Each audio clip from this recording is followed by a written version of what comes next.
Urea न मिलने से अन्नदाता हलकान। प्रदेश में कहीं बारिश ने तबाही मचा रखी है तो कहीं बारिश होने के बाद भी फसलें सूखने की कगार पर हैं। प्रधानमंत्री के द्वारा किसानों की चिंता करने से खाद पर सब्सिडी देकर किसानों को राहत दी गई थी, मगर जमीनी हकीकत कुछ और है। सोसाइटी के गोदामों में ताले लटक रहे हैं। यूरिया लगभग 1.5 माह से किसानों को नहीं मिला है। वहीं बाजार में महंगे रेट पर यूरिया खुलेआम बिक रहा है।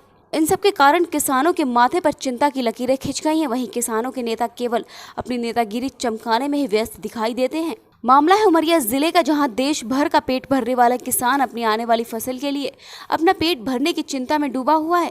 जिले में यूरिया हेतु बनाई गई सरकारी गोदाम आज 1.5 महीने से खाली पड़ी है, जिसके कारण किसान अब अधिक मूल्य में खुले बाजार से यूरिया खरीदने के लिए मजबूर है। वहीं किसानों की माने तो समय पर खरीफ की फसल को खाद नहीं मिली तो फसल चौपट हो जाएगी। हो रही यूरिया की कालाबाजारी के कारण जिले भर के किसान परेशान हैं। कहीं बारिश न होने से फसल सूख रही है तो कहीं यूरिया खाद न मिलने से फसल जस की तस बनी हुई है।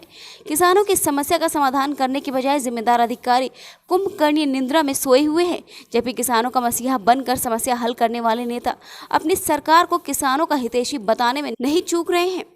एक तरफ सरकारें ये कहते नहीं थकती कि किसानों की हर समस्या का हल कर दिया गया है, ना यूरिया की कमी होगी, ना ही अन्न बेचने में परेशानी होगी, लेकिन जमीनी हकीकत कुछ और ही बयां करती है, जिससे ये कहना लाजमी होगा कि घोषणाएं तो जमकर हुई और अमल रत्ती भर भी नहीं हुआ।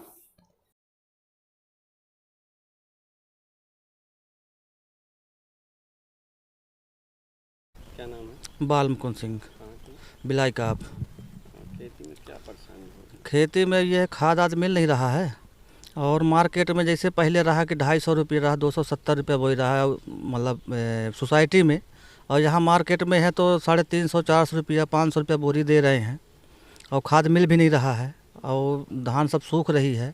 तो अब क्या किया जाए, खेती करने का कोई फिर मतलब नहीं निकलेगा अपना। सरकार घोषणा भी करती है कि किसानों को भरपूर यूरिया दिया जाएगा। हाँ, तो नहीं मिल रहा है, अभी नहीं मिला है। कहा थे ये सब ये दुकान वाले बोल रहे हैं और महंगा भी दे रहे हैं। और सोसाइटी में जाए तो बस लाइन लगाना पड़ता है। आज नहीं कल परसों, एक हफ्ते बाद, 15 दिन बाद, यही वहाँ भी से आदमी वापस आ जाता है, मिल नहीं पाता। क्या नाम है दादा आपका? बंसीलाल रहने वाले हैं? रैदास। क्या काम करते हैं? मजदूरी। ये खेती किसानी में क्या दिक्कत जा रही है? खेती किसानी में ये सर कि खाद नहीं मिल पा रहा सोसाइटी से। हम लोग बाज़ार से खरीद के तब फिर बोते वो करते हैं, और नहीं बोते तो फिर हमारी पूरी फसल चली जा रही है। कितने दिन से खाद नहीं है? 1 महीने से सरकारी गोदाम में खाद नहीं? हाँ। कुछ किए तुम लोग?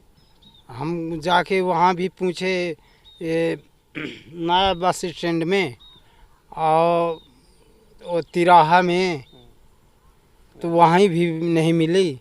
तब फिर आके फिर बाज़ार से लिए। कितना महंगा? 390 80 रुपया बोरी। खाद न डालोगे तो फसल होगी नहीं होगी? क्या होगा? खाद न डालेंगे तो कहाँ से फसल होगी सर? खाने के लिए लाले पड़ जाएंगे। हैं?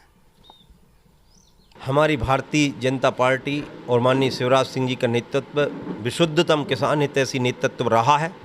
किसान की जो भी अपेक्षाएं हम उनको पूरी करेंगे।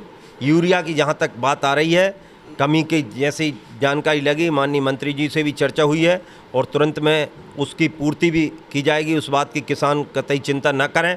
और दूसरा विषय, पहले जो कालाबाजारी होती थी उसमें नीम कोटेड यूरिया जो माननीय मोदी जी ने लाकर और देश को एक नई सौगात दी है, और जो कालाबाजारी थी उस कालाबाजारी पर रोक लगाकर आज 100% यूरिया देने की योजना पर 30% प्राइवेट है और 70% सरकारी गोदाम है, जबकि आज सरकारी गोदाम 1.5 माह से खाली है और प्राइवेट सेक्टरों में बराबर यूरिया पहुंच रही है। यदि यूरिया की किसी ने जमाखोरी की है उस पर भी हम सख्ती से संगठन के माध्यम से, आपके माध्यम से जहां भी जानकारी लगेगी उन सब पर भी कार्रवाई करवाएंगे, लेकिन किसान को उसका वाजिब हक दिलाया जाएगा। उसको यूरिया के कारण उसकी फसल में कोई नुकसान नहीं होने दिया जाएगा। किसान अपनी